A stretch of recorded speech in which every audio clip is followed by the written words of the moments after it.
Imagine this. A Harvard professor, brilliant but restless, dives into the world of psychedelics, only to get fired for pushing the limits of consciousness. So what does he do? He ditches academia, heads to India, and comes back as one of the most beloved spiritual teachers of our time. His name? Ram Dass. His journey? A mind-bending ride from LSD trips to the timeless wisdom of the Vedas. But what did he really discover? And how can it change your life? Stick around and let's dive into the story, the teachings, and the wisdom that still echoes today. Oh, and hit subscribe. Trust me, you'll want to be here for this one. Meet Richard Alpert. Born in 1931, raised in Boston, and by all measures a success story. PhD in psychology from Stanford, a prime spot at Harvard, and a life of prestige. But then, the 60s happened. Alpert, alongside Timothy Leary, starts experimenting with psychedelics. LSD, psilocybin, mind-expanding, reality-bending substances. But this isn't just for kicks. They're asking big questions. Can these unlock the mind? Can they break through ego? The experiments get, let's say, unconventional. Harvard doesn't love that. By 1963, Alpert is out. Career? Gone. Identity? Shattered. But he's not done searching. Psychedelics showed him something, but the high always faded. He wanted more, something lasting. So in 1967, he does what any reasonable ex-Harvard professor would do. He buys a one-way ticket to India. Picture this, a Western academic, fresh off the plane, lugging a suitcase full of skepticism and LSD. He's in India, hoping to meet a true guru, and then he finds him.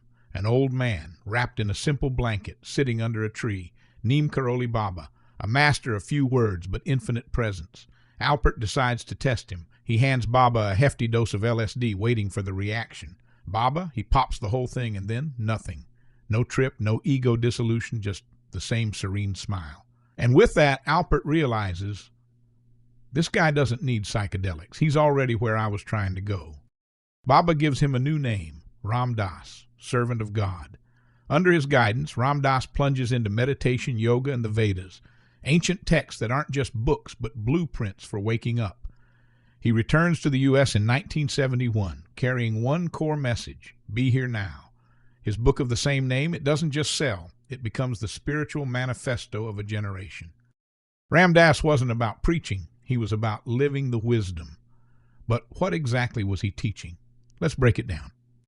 The Vedas, think of them as India's oldest wisdom texts, over 3,000 years old, describe an ultimate reality where everything is connected.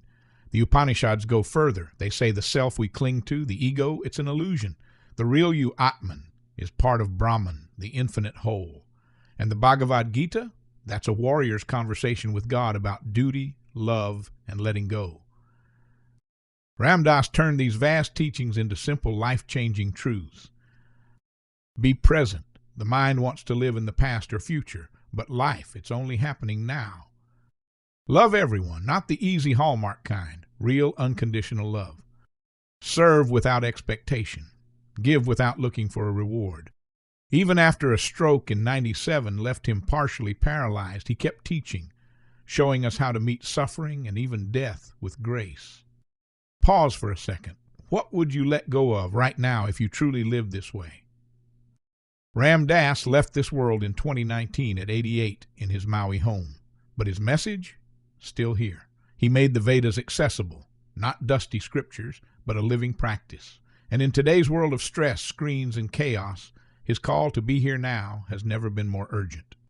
And here's the thing, Ram Dass wasn't perfect. He was the first to laugh at his own ego, but that's the beauty of it. You don't need to be a saint. You just need to wake up. Right here, right now. So that's Ram Dass, a Harvard rebel turned modern mystic. But what about you?